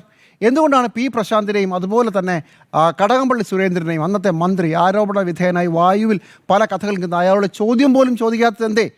ഈ ചോദ്യങ്ങൾക്കെല്ലാം ഇന്ന് SITക്ക് കൃത്യമായി മറുപടി പറയാൻ പറ്റി. പക്ഷേ ചോദ്യം നമുക്ക് തിരിച്ചു ചോദിക്കാം, എന്തുകൊണ്ട് ഇത്രയും കാലം ഇത് ചെയ്തില്ല? ഞാൻ കരുതുന്നത് ഇപ്പോൾ തദ്ദേശ തിരഞ്ഞെടുപ്പ് തുടങ്ങിയതിന് ശേഷം പെട്ടെന്നൊരു സ്ലോ മോഷൻ വന്നിരുന്നെന്നും 10-15 ദിവസത്തേക്ക് പിന്നെ അറസ്റ്റുകളൊന്നും ഉണ്ടായില്ലെന്നും നടപടിയൊന്നും ഉണ്ടായില്ലെന്നൊക്കെ നമ്മൾ വാർത്തകളൊക്കെ കേട്ടതാണ്, റിപ്പോർട്ട് ചെയ്തതാണ്. അത് മിക്കവാറും SIT കോടതിയുടെ നിയന്ത്രണത്തിലാണെന്നൊക്കെ പറഞ്ഞാലും ഈ തദ്ദേശ തെരഞ്ഞെടുപ്പിൻ്റെ പശ്ചാത്തലത്തിൽ അങ്ങനെ ഒരു വിവാദം ഉണ്ടാക്കാതിരിക്കാൻ വേണ്ടി ഒരുപക്ഷെ മന്ത്രിയെ ചോദ്യം ചെയ്തിരുന്നെങ്കിൽ ഈ പറയുന്ന രീതിയിലായിരുന്നു, കടകംപള്ളി അറസ്റ്റിലേക്ക് പോകാൻ പോകുന്നു എന്ന് പറഞ്ഞ് വീണ്ടും, അല്ലെങ്കിൽ പ്രശാന്ത് അറസ്റ്റിലേക്ക് പോകാൻ പോകുന്നു, ചോദ്യം ചെയ്യൽ കഴിഞ്ഞിരിക്കുന്നു, ചോദ്യം ചെയ്തവരെല്ലാവരെയും അറസ്റ്റ് ചെയ്താണ് പോകുന്നു എന്നൊരു വിവാദം വന്നേനെ. അതുകൊണ്ടത് മനഃപൂർവ്വം ഒഴിവാക്കിയതാണ് എന്നാണ് ഞാൻ കരുതുന്നത്. ഇവിടെയാണ് ഇന്നത്തെ ദിവസത്തിൻ്റെ പ്രത്യേകത. ഇന്ന് ഈ കാര്യങ്ങളെല്ലാം വളരെ കൃത്യമായി നടപ്പിലാക്കിയ ശേഷമാണ് SIT കോടതിക്ക് മുമ്പിൽ എത്തിയിരിക്കുന്നത്. ഇനി ഇവിടുന്ന് എന്താണ് സംഭവിക്കുക? കടകംപള്ളി സുരേന്ദ്രനെതിരെ എന്തെങ്കിലും പ്രത്യേകമായ തെളിവുകൾ കിട്ടിയതുകൊണ്ട് അങ്ങ് ഓടിച്ചിട്ട് ചോദ്യം ചെയ്തതാണോ? അവിടെയാണല്ലോ ചോദ്യം. എന്തുകൊണ്ട് 60 ദിവസം വൈകി, അല്ലെങ്കിൽ 40 ദിവസമെങ്കിലും വൈകി എന്ന് ചോദിക്കുന്ന ചോദ്യത്തിന് ഞങ്ങൾക്കെന്തോ പുതിയ തെളിവുകൾ കിട്ടി, അതുകൊണ്ട് ഇപ്പോൾ ഞങ്ങൾ കടകംപള്ളി സുരേന്ദ്രനെ, മുൻ മന്ത്രിയെ ചോദ്യം ചെയ്യാൻ പോയി എന്നാണോ പറയാൻ ഉദ്ദേശിക്കുന്നത്? അങ്ങനെയല്ലെന്നേ. പ്രത്യേകിച്ച് എന്തെങ്കിലും തെളിവുകൾ ഉണ്ടെങ്കിലും ഇല്ലെങ്കിലും കടകംപള്ളി സുരേന്ദ്രൻ്റെ കാര്യത്തിൽ ഒരു ഇഞ്ച് പോലും മുമ്പോട്ട് പോകാൻ SIT പോകുന്നില്ല എന്നുള്ളതാണ് എൻ്റെ ബോധ്യം. അങ്ങനെയൊന്നും ചെയ്യാനുള്ള തെളിവുകളും ഉണ്ടാവില്ല. ഇനി ഉണ്ടായാൽ തന്നെ അങ്ങനെ ഒരു നീക്കത്തിലേക്ക് SIT പോകാൻ സാധ്യതയില്ല. ഇത് ഒരു നടപടിക്രമങ്ങളുടെ ഭാഗമാണ്. എന്തുകൊണ്ട് കടകംപള്ളി സുരേന്ദ്രനെ ചോദ്യം ചെയ്തില്ല എന്ന ചോദ്യത്തിലുള്ള മറുപടിയാണ്. പ്രശാന്തിൻ്റെ കാര്യത്തിൽ പക്ഷേ അങ്ങനെയാണോ? സംശയമുണ്ട്. കാരണം പ്രശാന്തിനെതിരെ കോടതി വളരെ നിശ്ചിതമായി ആദ്യഘട്ടത്തിൽ ഈ നടപടി മുഴുവൻ തുടങ്ങുന്നത് പ്രശാന്തിൻ്റെ നടപടിയുടെ ഭാഗമായിട്ടാണ്. അതിനുശേഷം കോടതി പ്രശാന്തിൻ്റെ ദേവസ്വം ബോർഡ് ചെയ്ത വീണ്ടും സുബ്രഹ്മണ്യൻ പോറ്റിക്ക് പാളി വീണ്ടും കൊടുത്തുവിടാൻ ശ്രമിച്ച കാര്യത്തിലൊക്കെ വളരെ വലിയ വിമർശനം ഉണ്ടാക്കുകയും പലതും മറച്ചു വെക്കാനാണോ ചോദിക്കുകയൊക്കെ ചെയ്തതാണ്. അപ്പോൾ പ്രശാന്തിൻ്റെ കാര്യത്തിൽ SITയും കോടതിയും തമ്മിലുള്ള ആശയവിനിമയത്തിൽ എന്തുണ്ടാകുമെന്ന് കണ്ടു തന്നെ അറിയണം. കടകംപള്ളിയെ ഇന്നത്തെ ഒരു പ്രൊസീജിയറൽ നടപടിയുടെ ഭാഗമായി, ഒരു പ്രൊസീജിയറൽ കോൺട്രാക്റ്റിൻ്റെ ഭാഗമായി ചില കാര്യങ്ങൾ ചെയ്തു, ചോദ്യങ്ങൾ ചോദിച്ചു, കടകംപള്ളി അദ്ദേഹത്തിന് പറയാനുള്ളതെല്ലാം പറഞ്ഞു. കേസ് 2 ആഴ്ചക്കകം, അല്ലേ 2 ആഴ്ച കൂടെ ഉള്ളൂ, ഈ 2 ആഴ്ചക്കകം ഇത് തീർക്കണം. ഇത് എങ്ങോട്ടാണ് നമ്മളീ പോകുന്നത്? അതിനിടയ്ക്കാണ് നമ്മൾ തമിഴ്നാട്ടിൽ വേറെന്തൊക്കെയോ പഞ്ചലോഹ വിഗ്രഹം, ആദ്യം വിഗ്രഹം പറഞ്ഞു, പിന്നെ പഞ്ചലോഹ വിഗ്രഹമായി, ഇപ്പോൾ അത് സ്വർണ്ണ ഉരുപ്പടിയായി, നാളെ ഇത് വേറെ എന്തെങ്കിലും വേറൊരു കഥ വേറൊരു വഴിക്ക് നടക്കുന്നുണ്ട്. കഥകൾ പല രീതിയിൽ സ്പ്രെഡ് ചെയ്യാണ്. തൊണ്ടി മുതലടക്കം കൃത്യമായി കണ്ടെത്തിയോന്ന് ചോദിച്ചാൽ അറിയില്ല. കഥകൾ മാത്രമുണ്ട് നമ്മുടെ മുമ്പിൽ. അങ്ങനെ ഒരു കഥയായി നമുക്ക് ഇന്ന് സംസാരിക്കാനുള്ള ഇന്നത്തെ വാർത്തയായി കടകംപള്ളി സുരേന്ദ്രൻ്റെ സാധനങ്ങൾ മാറാനാണ് സാധ്യത. സത്യത്തിൽ നമ്മൾ ചോദിക്കേണ്ട ചോദ്യം, ഈ തെരഞ്ഞെടുപ്പ് ഈ 60 ദിവസം എന്തുകൊണ്ട് P പ്രശാന്തിൻ്റെയും കടകംപള്ളി സുരേന്ദ്രൻ്റെയും ചോദ്യം ചെയ്യൽ അല്ലെങ്കിൽ മൊഴിയെടുക്കൽ ഉണ്ടായില്ല എന്നുള്ളതാണ് ഒന്ന്. 2, എപ്പോഴും ചോദിക്കുന്ന ചോദ്യം, പാർട്ടി പ്രതിരോധത്തിലായി നിൽക്കുന്ന സാഹചര്യത്തിൽ പോലും ഈ കേസിൽ എല്ലാത്തിൻ്റെയും സൂത്രധാരൻ SIT തന്നെ കഴിഞ്ഞ ദിവസം കോടതിയിൽ കൊടുത്ത, ഇന്ന് കോടതിയിൽ പറഞ്ഞ പത്മകുമാറിൻ്റെ കാര്യത്തിൽ പാർട്ടി നടപടി എന്തുകൊണ്ട് എടുത്തില്ല? അതിന് പാർട്ടി സെക്രട്ടറി പറയുന്ന കാര്യം, ഞങ്ങൾക്ക് ബോധ്യം വന്നിട്ടില്ല, SIT അന്വേഷിക്കട്ടെ, കുറ്റപത്രം വരട്ടെ എന്നുള്ളതാണ്. നമ്മുടെ മുൻ അനുഭവങ്ങളുണ്ട്. കുറ്റപത്രം വന്നാൽ കേസ് തീരട്ടെ എന്ന് പറഞ്ഞ എത്രയോ കേസുകളുണ്ട്. കേസ് തീർന്ന് പ്രതികൾ ശിക്ഷിക്കപ്പെട്ടാൽ അത് കോടതി പറഞ്ഞതല്ല, ഞങ്ങളുടെ കണ്ടെത്തൽ അങ്ങനെയല്ല. ഉദാഹരണം TP ചന്ദ്രശേഖരൻ കേസ്, അങ്ങനെ ചെയ്ത പരിപാടിയുമുണ്ട്. അപ്പോൾ ഈ 3 ചോദ്യങ്ങളാണ് എനിക്ക് വളരെ പ്രധാനപ്പെട്ടതായി തോന്നുന്നത്. എന്തുകൊണ്ട് ഇത്രയും വൈകി? 2, SIT കണ്ടെത്തി ജയിലിൽ കിടക്കുന്ന 40 ദിവസമായി ഇന്നും 14 ദിവസത്തേക്ക് റിമാൻഡ് നീട്ടിക്കൊടുത്ത ഒരു ആളുടെ കാര്യത്തിൽ എന്തുകൊണ്ട് ഇതുവരെ കാര്യക്ഷമമായി കാര്യങ്ങൾ ഉണ്ടായില്ല? അതാണ് ചോദിക്കേണ്ടത്. പാർട്ടി പ്രതിരോധത്തിലാണോ എന്നാണ് ചോദ്യം. ആന്റോ അഗസ്റ്റിൻ, പാർട്ടി പ്രതിരോധത്തിലാണോ? ഈ ഹൈക്കോടതി നിശ്ചയിച്ച ഒരു SIT സംഘം അവരുടെ ശൈലിക്കനുസരിച്ചിട്ട് അവർ അന്വേഷണം നടത്തി വരുന്നു. അതിൻ്റെ ഭാഗമായി കടകംപള്ളി സുരേന്ദ്രനെ ചോദ്യം ചെയ്തു, മൊഴിയെടുത്തു. ചോദ്യം ചെയ്യുന്നതല്ല, മൊഴിയെടുത്തു. വേണമെങ്കിൽ എന്താണ് സംഭവിച്ചതെന്ന് ചോദിച്ചറിയാൻ വിളിച്ചു വരുത്തിയെന്ന് വേണമെങ്കിൽ പറയാം. അതിൻ്റെ കൂടെ തന്നെ അടുത്തതാണ് പ്രശാന്തിൻ്റെ മൊഴിയെടുത്തു. അപ്പം ഇതുപോലെ തന്നെയാണല്ലോ ഈ എത്രയോ ആൾക്കാരെ മൊഴിയെടുത്തിട്ടുണ്ടാവും. നമ്മൾ അറിഞ്ഞതും അറിയാത്തതുമായി എത്രയോ ആൾക്കാരുടെ മൊഴിയെടുത്തിട്ടുണ്ടാവും. ആ മൊഴിയെടുക്കുക, അവരോട് കാര്യങ്ങൾ ചോദിച്ച് മനസ്സിലാക്കുക എന്നതിനേക്കാൾ അപ്പുറം ഇത് കടകംപള്ളിയിലേക്ക് എത്തിക്കാൻ വേണ്ടി കഷ്ടപ്പെടുന്ന കുറച്ച് ആൾക്കാരുടെ ശൈലി എന്നുള്ളതിനേക്കാൾ അപ്പുറം ഒന്നും ഉണ്ടെന്ന് ഞാനിതിനെ വിചാരിക്കുന്നേ ഇല്ല. കാരണം എന്തുകൊണ്ടാണ്, 2000 ഈ ടേമിൻ്റെ പിന്നെന്താണ് ദേവസ്വം മന്ത്രിയാണെങ്കിൽ കൂടെ പറയാമായിരുന്നു, അതായത് ഒരു മന്ത്രിയെ ചോദ്യം ചെയ്തു എന്നുള്ളത്. ഇത് 2011 തുടങ്ങി 2021 വരെയുള്ള കാലയളവിൽ ദേവസ്വം മന്ത്രിയായിരുന്ന ആളെയാണ് ചോദ്യം ചെയ്തത്. ചോദ്യം ചെയ്ത് പറയാൻ പറ്റില്ല, മൊഴിയെടുത്തത്. അപ്പം ഇനി അങ്ങോട്ട് എത്ര മൊഴിയെടുക്കണം? അങ്ങനെ ഇപ്പം മൊഴിയെടുക്കാനാണെങ്കിൽ ഇപ്പം ഉണ്ണികൃഷ്ണൻ പൊറ്റിയുമായി ബന്ധപ്പെട്ടിട്ടാണ് മൊഴിയെടുക്കണമെങ്കിൽ ഇപ്പോൾ അടൂർ പ്രകാശിൻ്റെ മൊഴിയെടുക്കണം, ആന്റോ ആൻ്റണീൻ്റെ മൊഴിയെടുക്കണം, സോണിയാഗാന്ധിൻ്റെ മൊഴിയെടുക്കണം, കോൺഗ്രസിൻ്റെ നേതാക്കന്മാരൊക്കെ മൊഴിയെടുക്കേണ്ടി വരും. അപ്പം അയ്യോ അവരെല്ലാം സ്വർണ്ണക്കടത്തുമായി ബന്ധപ്പെട്ടിട്ട് പിന്നെ അറസ്റ്റ് ചെയ്യാൻ വേണ്ടി, ചോദ്യം ചെയ്യാൻ വേണ്ടി വിളിച്ചു വരുത്തിയതാണ് എന്ന് പറയാൻ പറ്റുമോ? അങ്ങനെ പറയാൻ പറ്റില്ല. അത് ഇന്നത്തെ ചർച്ചകളിലൊക്കെ കോൺഗ്രസ് നേതാക്കന്മാർ പല ബുദ്ധിപൂർവ്വം പറയുന്നുണ്ട് കേട്ടോ. അതെന്താണെന്നറിയോ? കടകംപള്ളിയെ കുറിച്ച് ഞങ്ങൾ പറയുന്നില്ല. ഞങ്ങൾ പറയുന്നത് എന്താ അറിയോ? ജയിലിൽ കിടക്കുന്ന CPM-ൻ്റെ നേതാക്കന്മാർ. അതെന്താ അങ്ങനെ പറയുന്നതിന് അർത്ഥം അറിയോ? നാളെ രാവിലെ ആന്റോ ആൻ്റണിനെയോ നാളെ അടൂർ പ്രകാശിനെയോ മൊഴിയെടുക്കാൻ വിളിച്ചു വരുത്തിയാൽ ഇതിന് മറുപടി ഉണ്ടാവില്ല. അപ്പോൾ അതുകൊണ്ട് അത് ഞങ്ങൾ അന്നേരം പറഞ്ഞിട്ടില്ലല്ലോ എന്ന് പറയാൻ വേണ്ടിയിട്ടാണ് ഇന്ന് അതിനെക്കുറിച്ച് പറയാത്തത്. അല്ലെങ്കിൽ ഇന്ന് ശരിക്കും പറഞ്ഞാൽ കോൺഗ്രസ് നേതാക്കന്മാരൊക്കെ വന്ന് ഘോരഘോരം പ്രസംഗിക്കേണ്ടതായിരുന്നു. എന്ത് ഈ പറഞ്ഞ കടകംപള്ളിനെ ചോദ്യം ചെയ്യാൻ മൊഴിയെടുക്കാൻ വിളിച്ചപ്പോഴും പ്രശാന്തിനെ മൊഴിയെടുക്കാൻ വിളിച്ചപ്പോഴും പറയണം. കാര്യം ഒരു ബഹളം ആ ഭാഗത്ത് കാണുന്നില്ലല്ലോ. ശബരിമല കൊള്ളയുമായി ബന്ധപ്പെട്ടിട്ട് കോൺഗ്രസിൻ്റെ ഭാഗത്തു നിന്നും വലതുപക്ഷ പാർട്ടികളുടെ ഭാഗത്തു നിന്നുള്ള ആ വാർത്തയ്ക്ക് വേണ്ടിയിട്ട് തള്ളൽ നിന്നിട്ടുണ്ട് എന്നുള്ളതാണ് എനിക്ക് തോന്നുന്നത്. കാരണം അത് എവിടെയാണ് നിന്നത്? അത് നിന്നത് ഈ പറയുന്ന AICC-ൻ്റെയൊക്കെ നേതാക്കന്മാരുടെ അടുത്തേക്കും സോണിയാഗാന്ധിൻ്റെ അടുത്തേക്കും അടൂർ പ്രകാശിൻ്റെ അടുത്തേക്കും ആന്റോ ആൻ്റണീൻ്റെ അടുത്തേക്കൊക്കെ ഈ പറഞ്ഞ കേസുമായി ബന്ധപ്പെട്ട കാര്യങ്ങൾ വന്നപ്പോൾ, ഉണ്ണികൃഷ്ണൻ പൊറ്റിയുമായി ബന്ധപ്പെട്ട കാര്യങ്ങളൊക്കെ വന്നപ്പോൾ അതോടുകൂടിയിട്ട് വലിയ ബഹളം കാണുന്നില്ലല്ലോ. ഇപ്പം ആ ബഹളം കാണാത്തതിന് കാരണം എന്താ? ആ ബഹളം കാണാത്തതിന് ഏക കാരണം എന്ന് പറയുന്നത് ഇവരെയൊക്കെ ചോദ്യം ചെയ്താൽ ഇതിന്റെ ഭാഗമാവും. പക്ഷേ നേരത്തെ വന്നതാണ്. ഏതാ? ആ ചിത്രം നേരത്തെ വന്നതാണ്. അല്ല, നേരത്തെ തന്നെയാണല്ലോ വരിക. അല്ല, ചിത്രം അങ്ങനെയാണല്ലോ പുറത്തു വരിക. അപ്പം ഞാൻ ഷിബു ഉപയോഗിച്ചാണ് ഒരു ചിത്രം പുറത്തു വിടുന്നു. അതിൽ ഉണ്ണികൃഷ്ണൻ പൊറ്റിയുടെയും ഈ പറഞ്ഞ കടകംപള്ളി സുരേന്ദ്രൻ്റെ കൂടെ ഇരിക്കുന്ന അതേ ആൾ തന്നെയാണ് സോണിയാഗാന്ധിൻ്റെ കൂടെ പോയിട്ട് ഗിഫ്റ്റ് കൊടുക്കുന്നത്. അപ്പോൾ ഇവിടെ ഇരിക്കുന്നത് മാത്രമേ ഉള്ളൂ. അവിടെ ആ നേതാവ് ആ ആൾ കൊണ്ടുപോയിട്ട് ഗിഫ്റ്റ് കൊടുക്കുകയാണ്. അപ്പോൾ അതെന്താണെന്ന് ചോദിച്ചാൽ അതിന് മറുപടിയില്ല. അത് ചോദിക്കാനേ പാടില്ല കേട്ടോ. അത് ചോദിച്ചാൽ വലിയ അപരാധമാവും. അതുകൊണ്ട് ആ കാര്യത്തെക്കുറിച്ച് മിണ്ടാനേ പാടില്ല. മിണ്ടേണ്ടത് എന്താണ്? മിണ്ടേണ്ടത് ഒറ്റ കാര്യമുള്ളൂ. കടകംപള്ളി സുരേന്ദ്രൻ്റെ കാര്യവും പ്രശാന്തിൻ്റെ കാര്യവും ഈ പറഞ്ഞ പത്മകുമാറിൻ്റെ കാര്യവും വിജയകുമാറിൻ്റെ കാര്യമൊക്കെ തന്നെയാണ്. ഇനി വിജയകുമാറും പാർട്ടിയുടേതായ എല്ലാ അന്വേഷണ സംവിധാനത്തിൻ്റെ ഭാഗമായിട്ടായിരിക്കുമല്ലോ പാർട്ടി എടുക്കുക. ഞാൻ വിചാരിക്കുന്നു, നിങ്ങൾ ആരെങ്കിലും വിചാരിക്കുന്നുണ്ടോ ഒരു തെറ്റ് ചെയ്ത ഒരാളാണ് ഈ പറയുന്ന പത്മകുമാർ എന്ന് പാർട്ടിക്ക് ഉത്തമ ബോധ്യം ഉണ്ടെങ്കിൽ എപ്പോൾ പുറത്താക്കിയിട്ടുണ്ടാവും? കാരണം അടുത്ത സമയങ്ങളിലേക്ക് ഇലക്ഷൻ വരാൻ പോവുകയാണ്. ആ ഇലക്ഷൻ വരുന്ന സമയത്ത് ഇതൊക്കെ തിരിച്ചടിയാവുമെന്നുള്ളത് അറിയാവുന്ന പാർട്ടിയല്ലേ CPM. അത്ര ബോധ്യമില്ലാത്ത പാർട്ടിയാണോ? അപ്പോൾ അവർക്ക് എന്തെങ്കിലും ഒരു ചെറിയ ബോധ്യമെങ്കിലും ആ കാര്യത്തിൻ്റെ ഭാഗമായിട്ട് ഉണ്ടാവും എന്നുള്ളതാണ്. അതുകൊണ്ടാണെന്ന് പറയുന്നത്. കുറ്റപത്രം വരുമ്പോൾ അറിയാലോ, 60 ദിവസത്തിനുള്ളിൽ കുറ്റപത്രം കൊടുക്കണമല്ലോ. ഇനി 2 ആഴ്ച മാത്രമേ ഉള്ളൂ. 15 ദിവസം താഴെ അല്ലെങ്കിൽ 15 ദിവസം 16 ദിവസം മാത്രമേ ഉള്ളൂ കുറ്റപത്രം കൊടുക്കാൻ വേണ്ടിയിട്ട്. കുറ്റപത്രം കൊടുക്കുമ്പോൾ അറിയാലോ എന്നേ, ഇതിൻ്റെ അകത്ത് പത്മകുമാറുണ്ടോ, വിജയകുമാറുണ്ടോ, ആരാണ് മുൻ ദേവസ്വം കമ്മീഷണറുണ്ടോ, പിന്നെ വന്ന ദേവസ്വം കമ്മീഷണറുണ്ടോ, എല്ലാവരും ഉണ്ടോ എന്ന് അറിയാൻ പറ്റുമല്ലോ. ഉണ്ണികൃഷ്ണൻ പൊറ്റി എന്താണ് ചെയ്തത്? അതിന് തെളിവുണ്ടോ? ഈ പറയുന്ന സ്വർണ്ണം ഇവിടെ കൊണ്ടുവച്ചു, ഈ പറഞ്ഞ പാളി അയച്ചുകൊണ്ട് പോയത് ഇവിടെ കൊണ്ടുവച്ചു, ഈ പറയുന്ന വിഗ്രഹം ഇവിടെ കൊണ്ടുവച്ചു. ഞാൻ ഈ കുറച്ച് കഥകൾ ഞാൻ പറഞ്ഞുതരാം. ഈ പഞ്ചലോഹ വിഗ്രഹം ഇവിടെ പോയി. ഇപ്പം 3-4 ദിവസമായിട്ട് അതിനെക്കുറിച്ച് കേൾക്കുന്നില്ലല്ലോ. ഭയങ്കര ചർച്ചയല്ലോ. എന്താ ശബരിമലയിൽ നിന്ന് പഞ്ചലോഹം ഉഗ്രം അടിച്ചുകൊണ്ട് പോയി. 5 പഞ്ചലോഹം കാണുന്നുണ്ടായിരുന്നില്ല. ഡീമണീൻ്റെ അടുത്ത് കുറേ പഞ്ചലോഹം ഉണ്ടായിരുന്നു. ഇവിടെ നിന്ന് കുറച്ച് അങ്ങോട്ട് കൊണ്ടുപോയി. ഇതൊന്നും ഇപ്പോൾ കേൾക്കുന്നില്ലല്ലോ. അതൊക്കെ എന്താ കേൾക്കാത്തത്? അതൊന്നും കേൾക്കുന്നേ ഇല്ല. ഇപ്പം വളരെ ചുരുങ്ങി വാർത്തകൾ തന്നെ നിങ്ങൾ ശ്രദ്ധിച്ചാൽ മനസ്സിലാവും. വാർത്തകളടക്കം വളരെ ചുരുങ്ങിയിട്ട് ചോദ്യം ചെയ്യലിലേക്ക് ചുരുങ്ങി വന്നു. എന്താ കാരണം? ഈ കാരണം ഇൻപുട്ട് കൊടുക്കാൻ കഴിയുന്നില്ല എന്നേ. ഈ കൊടുത്തോണ്ടിരുന്ന ഇൻപുട്ട് ഉണ്ടല്ലോ, ഈ കുറയുന്ന വലിയ നേതാക്കന്മാർ കൊടുത്തിട്ടുള്ള ഇൻപുട്ട് ഉണ്ടല്ലോ, മാധ്യമങ്ങൾക്കും എല്ലാവർക്കും കൊടുത്ത ഇൻപുട്ട് ഉണ്ടല്ലോ, ആ ഇൻപുട്ടിൻ്റെ സോഴ്സ് തീർന്നു. ഇപ്പോൾ ആ സോഴ്സ് ഇല്ല. അതുകൊണ്ട് മാധ്യമങ്ങൾക്ക് തന്നെ വാർത്തയ്ക്ക് ബ്രേക്ക് ചെയ്യാൻ കഴിയാതെ അയക്കണു. അതാണ് സത്യം. കഴിഞ്ഞ കുറച്ച് ദിവസമായിട്ട് നടന്നുകൊണ്ടിരിക്കുന്ന കാര്യം അതാണ്. അന്വേഷണത്തിൽ കൊടുക്കുന്ന SIT-ന്റെ ഡീറ്റെയിൽ ആണ് മാധ്യമങ്ങൾ കൊടുക്കുന്നത്. നമ്മളെ SIT-ന്റെ വാർത്ത എന്തെങ്കിലും നമ്മളെ SIT ഇപ്പൊ ഞാൻ പറയാം, എത്ര ഗ്രാം സ്വർണ്ണം നഷ്ടപ്പെട്ടെ SIT എന്തെങ്കിലും പറഞ്ഞിട്ടുണ്ടോ? എന്താ പറഞ്ഞേ? കണക്കണക്കുണ്ടല്ലോ. എന്താ പറഞ്ഞേ? 1500 ഗ്രാം ആണ് കൊണ്ടുപോയത്. അതെവിടെ സ്വർണ്ണം? അവിടെ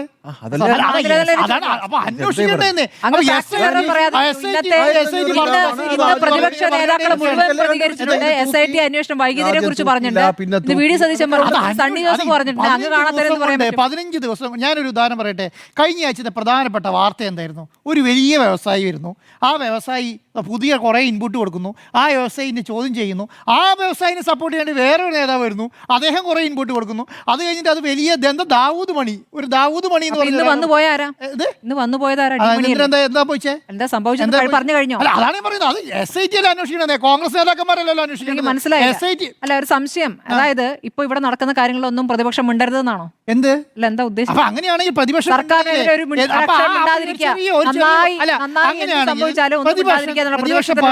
കോൺഗ്രസിന്റെ ഏറ്റവും മുതിർന്ന നേതാവിന്റെ വീട്ടിൽ ഈ പറഞ്ഞ ഉണ്ണികൃഷ്ണൻ പോറ്റി എന്തിനു വന്നു? 2 പ്രാവശ്യം വന്ന് എന്തിനു വന്നു? ഉണ്ണികൃഷ്ണൻ പോറ്റിയുടെ കൂടെ യാത്രകളല്ലോ പരിശോധിക്കുന്നത്, അല്ലല്ലോ സ്വർണ്ണക്കൊള്ളയാണല്ലോ പരിശോധിക്കുന്നത്. സ്വർണ്ണക്കൊള്ളയുമായി ബന്ധപ്പെട്ടാണ് ഈ ചോദ്യം ചെയ്യുന്നത്. നടന്നത് ആര് ഭരിക്കുമ്പോഴാണ്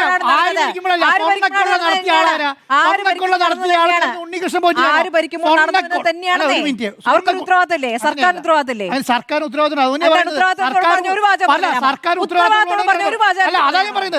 ഉത്തരവാദിത്തമുള്ള തന്നെയാണ് പറയുന്നത്. സ്വർണ്ണക്കൊള്ള നടത്തിയ ഉണ്ണികൃഷ്ണൻ പോറ്റി എന്ന് പറഞ്ഞ ആള് 2 പ്രാവശ്യം ഈ പറഞ്ഞ സോണിയാഗാന്ധിനെ കണ്ടതിന് എന്തെന്ന് മറുപടി ഉണ്ടോ? പിണറായി വിജയനും കൂടെ നിന്ന് വിഷ്വൽസ് ഉണ്ടല്ലോ, അതാണോ വിഷയം? അത് വിഷയമല്ല എന്നാണ് പറയുന്നത്. അതല്ല വിഷയം. ആരെയൊക്കെ ഇയാൾ കാണാൻ പോയി എന്നതല്ല വിഷയം. SIT അന്വേഷിക്കുന്ന പോറ്റിയുടെ യാത്രകളല്ല, SIT അന്വേഷിക്കുന്ന പോറ്റിയുടെ യാത്രകളല്ല. സ്വർണ്ണക്കൊള്ളയാണ് അന്വേഷിക്കുന്നത്.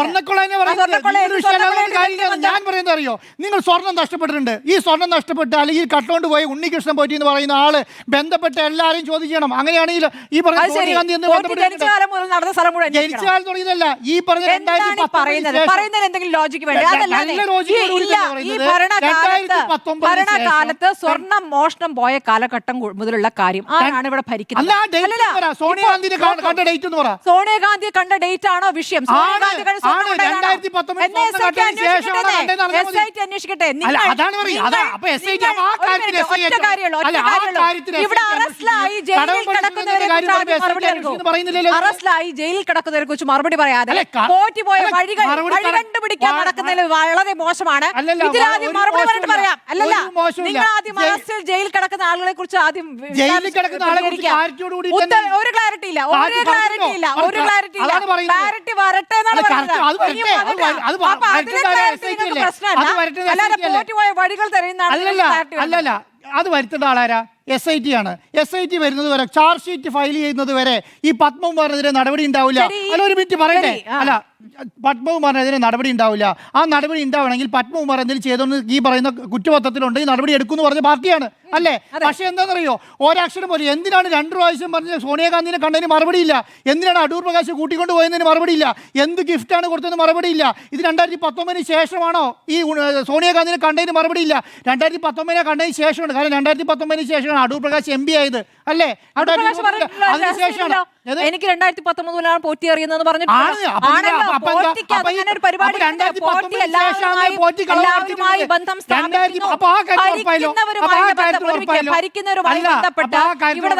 നോക്കൂ, ശബരിമലയിൽ നിന്നാണല്ലോ സ്വർണ്ണം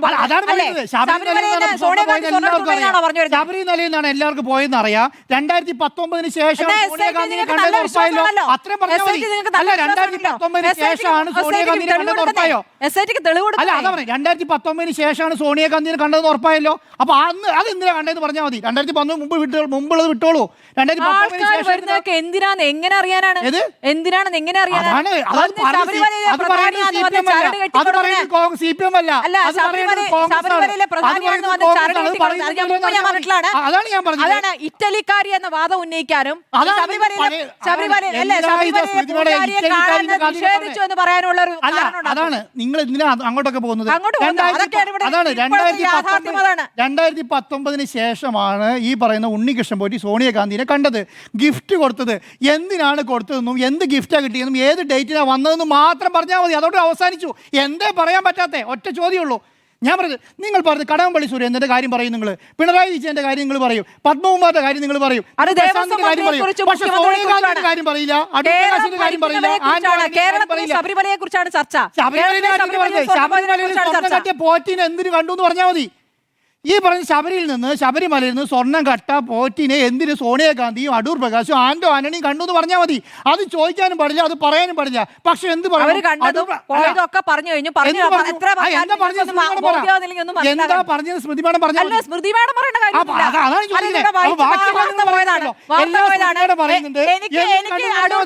വേണ്ടി പറയേണ്ട ഒരു കാര്യമില്ല.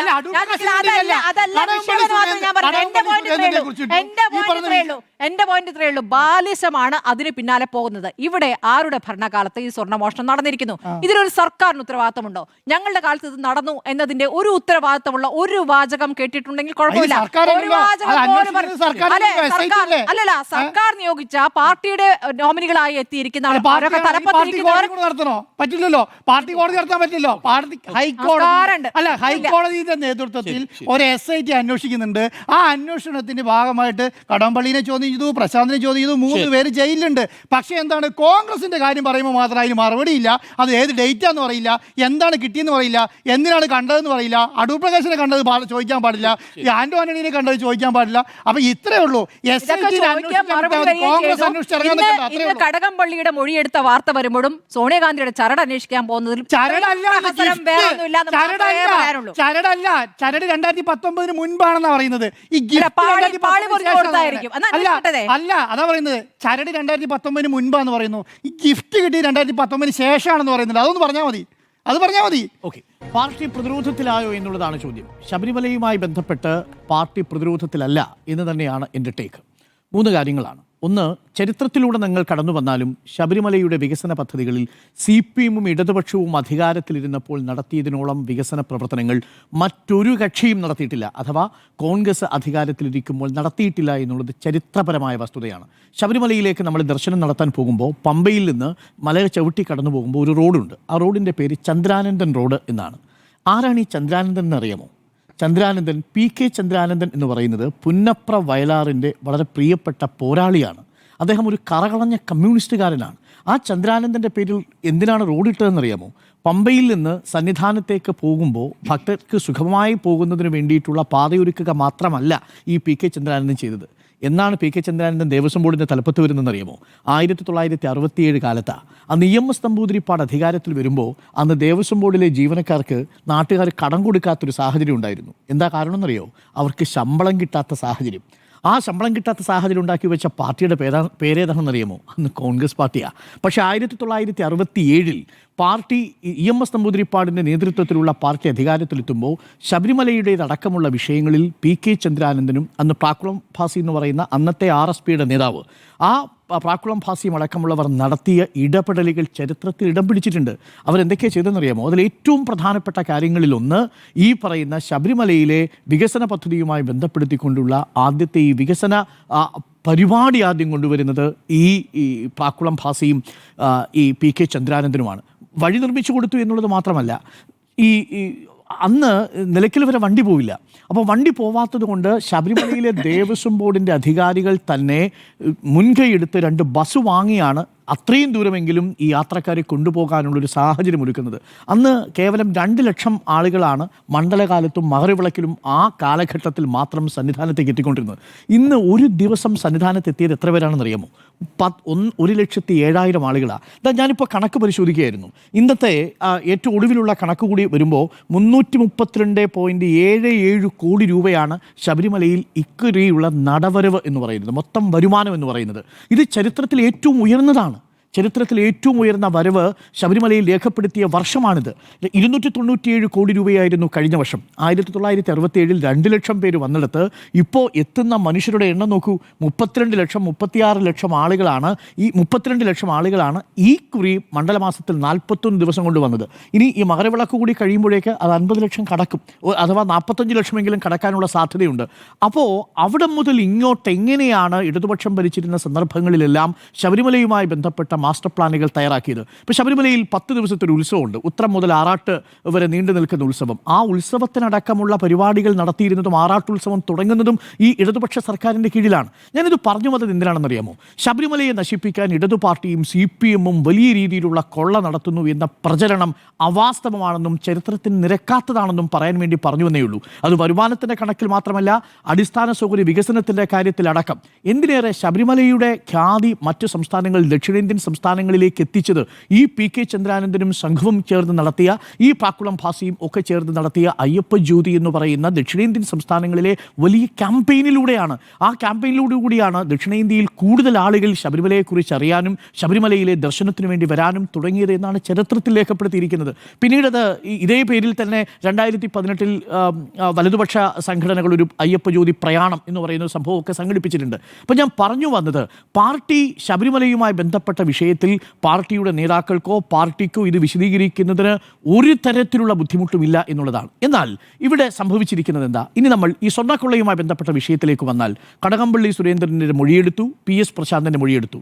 കടകംപള്ളി സുരേന്ദ്രൻ്റെ ഓഫീസിൽ നിന്ന് ദേവസ്വം ബോർഡിലേക്ക് ഉണ്ണികൃഷ്ണൻ പോറ്റിയുമായി ബന്ധപ്പെട്ട ഒരു കീറ് കടലാസ് പോയിട്ടില്ല. ഒരു ടെലിഫോൺ സംഭാഷണം പോയിട്ടില്ല, ഒരു മെസ്സേജ് പോയിട്ടില്ല. ഉണ്ണികൃഷ്ണൻ പോറ്റിയുമായി 3 ഇടത്ത് കണ്ടുമുട്ടി എന്നുള്ളതാണ് ഇപ്പോൾ പുറത്തു വരുന്ന വിവരങ്ങൾ. അതിലൊന്ന്, ഉണ്ണികൃഷ്ണൻ പോറ്റിയെ കടകംപള്ളി സുരേന്ദ്രൻ കണ്ടെത്തിയത് രമണി എന്ന് പറയുന്ന പെൺകുട്ടിക്ക് വീട് വെച്ച് കൊടുക്കുന്ന പാറശാലയിൽ വെച്ചാണ് കണ്ടുമുട്ടിയത്. ആരാണ് രമണി?